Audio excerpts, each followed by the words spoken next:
ಸ್ನೇಹಿತರೆ, ನೀಮ್ ಕರೋಲಿ ಬಾಬಾ ಅವರ ದರ್ಬಾರಿನಲ್ಲಿ ಕೇವಲ ಮನುಷ್ಯರಿಗೆ ಮಾತ್ರವಲ್ಲ, ಪ್ರಾಣಿ ಪಕ್ಷಿಗಳಿಗೂ ಸಮಾನವಾದ ಸ್ಥಾನವಿತ್ತು. ಬಾಬಾ ಅವರು ಪ್ರತಿಯೊಂದು ಜೀವಿಯಲ್ಲೂ ಸಾಕ್ಷಾತ್ ದೇವರನ್ನು ಕಾಣುತ್ತಿದ್ದರು.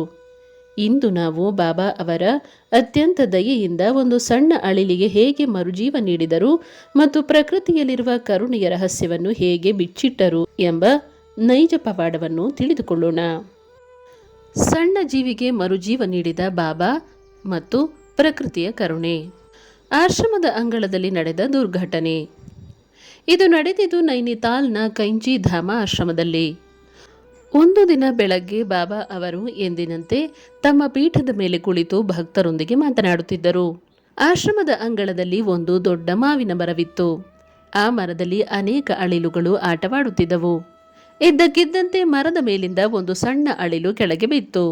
ಅದು ಬಿದ್ದ ರಭಸಕ್ಕೆ ಅದರ ತಲೆಗೆ ಬಲವಾದ ಪೆಟ್ಟು ಬಿತ್ತು. ಅಲ್ಲಿಯೇ ಇದ್ದ ಒಂದು ದೊಡ್ಡ ಕಾಗೆ ತಕ್ಷಣ ಬಂದು ಆ ಅಳಿಲನ್ನು ಕೊಕ್ಕಿನಿಂದ ಕುಕ್ಕಲು ಶುರು ಮಾಡಿತು. ಆಶ್ರಮದ ಭಕ್ತರು ಓಡಿ ಹೋಗಿ ಕಾಗೆಯನ್ನು ಓಡಿಸುವಷ್ಟರಲ್ಲಿ ಆ ಸಣ್ಣ ಅಳಿಲು ರಕ್ತಸಿಕ್ತವಾಗಿ ಸಂಪೂರ್ಣವಾಗಿ ಪ್ರಜ್ಞೆ ಕಳೆದುಕೊಂಡು ನೆಲದ ಮೇಲೆ ಬಿದ್ದಿತ್ತು. ಭಕ್ತರ ನಿರಾಶೆ ಮತ್ತು ಬಾಬಾ ಅವರ ಕಣ್ಣೀರು. ಭಕ್ತರು ಆ ಅಳಿಲನ್ನು ಕೈಗೆ ತೆಗೆದುಕೊಂಡು ನೋಡಿದಾಗ ಅದರ ಉಸಿರಾಟ ಸಂಪೂರ್ಣವಾಗಿ ನಿಂತು ಹೋಗಿತ್ತು. ಅದರ ದೇಹ ತಣ್ಣಗಾಗಿತ್ತು.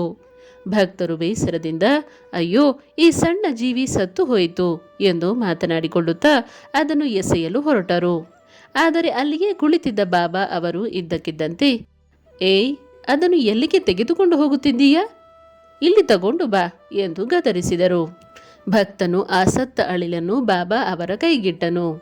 ಆ ಸಣ್ಣ ಜೀವಿಯ ಸ್ಥಿತಿಯನ್ನು ನೋಡಿ ಸಾಕ್ಷಾತ್ ನೀಮ್ ಕರೋಲಿ ಬಾಬಾ ಅವರ ಕಣ್ಣುಗಳಿಂದ ನೀರು ಬರಲು ಶುರು ಮಾಡಿತು.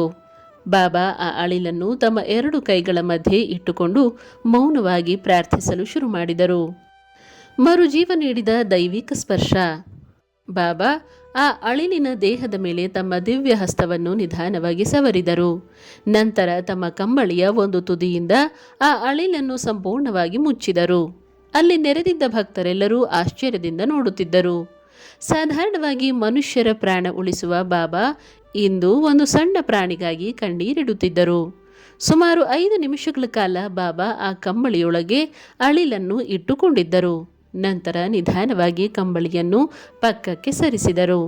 ಮುಂದೆ ನಡೆದ ಘಟನೆ ಅಲ್ಲಿ ನೆರೆದಿದ್ದ ಎಲ್ಲರನ್ನೂ ಬೆರಗುಗೊಳಿಸಿತು. ಸತ್ತೇ ಹೋಗಿದೆ ಎಂದು ಭಕ್ತರು ಅಂದುಕೊಂಡಿದ್ದ ಆ ಅಳಿಲು ಇದ್ದಕ್ಕಿದ್ದಂತೆ ಕಣ್ಣು ಬಿಟ್ಟಿತು. ಅದು ಬಾಬಾ ಅವರ ಕೈಯಲ್ಲೇ ಎದ್ದು ಕುಳಿತು ತನ್ನ ಸಣ್ಣ ಬಾಲವನ್ನು ಆಡಿಸಲು ಶುರು ಮಾಡಿತು.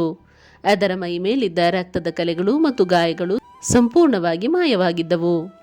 ಪ್ರಕೃತಿಯ ಪಾಠ. ಆ ಅಳಿಲು ಬಾಬಾ ಅವರ ಕೈಯಿಂದ ಜಿಗಿದು ನೇರವಾಗಿ ಅದೇ ಮಾವಿನ ಮರವನ್ನು ಹತ್ತಿ ಓಡಿ ಹೋಯಿತು.